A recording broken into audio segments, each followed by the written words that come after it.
Kita semua kenal Jakarta kan? Ibu kota yang super sibuk. Tapi pernah kepikiran nggak? Gimana kota sebesar ini bisa melahirkan suku bangsanya sendiri? Nah, hari ini kita bakal telusuri kisah luar biasa orang Betawi. Ini adalah sebuah cerita tentang bagaimana percampuran banyak budaya justru bisa menciptakan sebuah identitas yang sama sekali baru. Coba deh bayangin budaya dari Tiongkok, Arab, Eropa, plus beragam suku dari seluruh Nusantara, semuanya kumpul jadi satu di sebuah kota pelabuhan. Jadi apa ya? Nah, jawabannya itu adalah lahirnya orang Betawi. Dan kisah inilah yang akan kita bongkar bareng-bareng sekarang. Oke, kita mulai dari akarnya dulu ya. Pertanyaan paling dasar, siapa sih sebenarnya orang Betawi itu? Kedengarannya simpel, tapi jawabannya wah, ternyata jauh lebih menarik dan penuh kejutan. Poin utamanya ini nih, Betawi itu bukanlah suku asli tunggal, sama sekali bukan. Mereka itu sebuah etnis yang lahir dari percampuran. Bayangin aja, Batavia itu kayak sebuah dapur raksasa, tempat berbagai bangsa dan suku bangsa menikah. Dan dari situ, lahirlah sebuah identitas yang benar-benar baru dan unik. Dan ini bagian yang bikin kaget. Coba cek batas sensus zaman kolonial. Tahun 1615, nggak ada tuh nama etnis Betawi di catatan. 2 abad kemudian, tahun 1815, masih sama, belum ada juga. Baru di tahun 1923, lewat perkumpulan kaum Betawi, identitas ini diakui secara resmi. Artinya apa? Kesadaran mereka sebagai satu kelompok yang solid itu bisa dibilang relatif baru loh. Nah, kalau tadi kita bilang Batavia itu kayak dapur, sekarang kita lihat bumbu-bumbunya. Siapa aja sih yang meracik identitas Betawi ini? Ya karena status Batavia sebagai pelabuhan internasional, isinya jadi campur aduk orang dari mana-mana. Coba kita absen ya, nenek moyangnya orang Betawi. Ada orang Sunda dan Jawa, jelas tetangga paling dekat. Terus datang lagi orang Bali, Melayu, Ambon, Sumbawa dari berbagai pulau. Belum cukup, masuk juga para pedagang Tionghoa dan Arab. Plus orang Eropa kayak Portugis dan Belanda. Semua ini tinggal bareng, dagang bareng, dan ya akhirnya menikah. Lahirlah generasi-generasi baru yang kita sebut orang Betawi. Dan dari percampuran ini, wah keajaiban terjadi. Ini bukan sekedar gado-gado, tapi beneran lahir budaya baru. Kelihatan banget dari musiknya, bajunya, sampai bahasanya. Yuk kita intip satu persatu contohnya. Kita mulai dari musiknya. Lihat nih, 2 contoh yang kontras banget. Di satu sisi ada keroncong tugu. Coba deh dengerin, nuansa musik Portugisnya masih kerasa banget. Terus, di sisi lain ada gambang kromong. Ini jelas banget perpaduan alat musik Tiongkok sama melodi Nusantara. Dua-duanya musik Betawi, tapi resepnya beda jauh kan?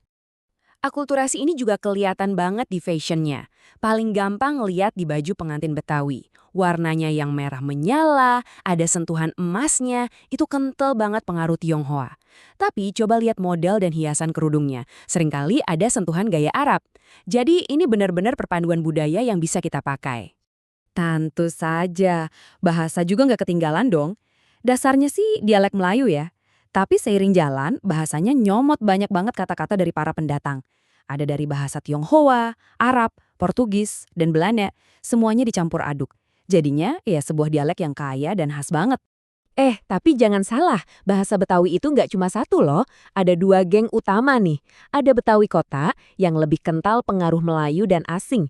Yang suka ganti akhiran A jadi E. Misalnya kenapa jadi kenape. Nah, satu lagi ada Betawi pinggiran atau Ora, yang lebih banyak kena pengaruh Sunda sama Jawa. Beda wilayah, ya beda logat. Oke, dari obrolan bahasa, kita pindah ke yang bikin lapar, makanan. Percampuran budaya ini pastinya juga ngelahirin makanan yang enak-enak dan penuh cerita. Kalau kamu datang ke nikahan adat Betawi, pasti ketemu sama yang namanya roti buaya. Ini bukan cuma roti biasa loh, ini adalah simbol kesetiaan seumur hidup. Soalnya ada kepercayaan kalau buaya itu cuma kawin sekali seumur hidupnya. Wah, dalam banget maknanya. Sekarang kita mulai tur kulinernya. Pertama, asinan Betawi.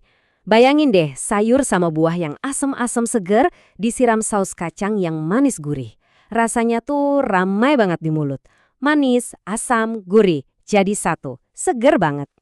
Lanjut ke yang mungkin agak jarang ditemuin. Gabus pucung. Ini ikan gabus yang dimasak pakai kluwek, jadi kuahnya hitam pekat gitu. Rasanya khas dan medok banget.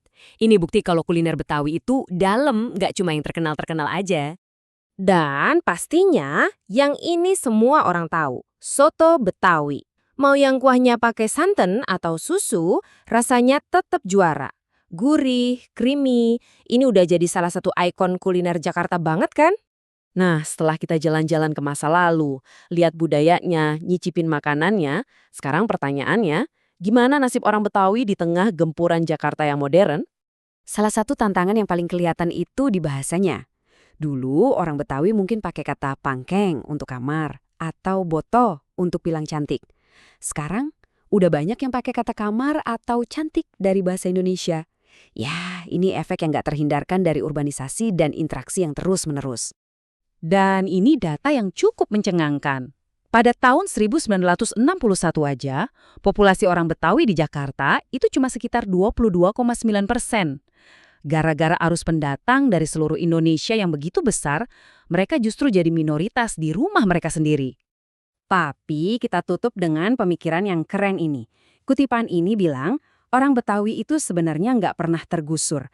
Kenapa? Karena proses yang sama yang melahirkan mereka, yaitu percampuran budaya atau asimilasi, justru terus berjalan sampai detik ini. Proses pembuatan Betawi itu nggak pernah berhenti. Jadi pertanyaannya bukan lagi apakah budaya Betawi akan bertahan, tapi akan berevolusi menjadi seperti apa dia di masa depan.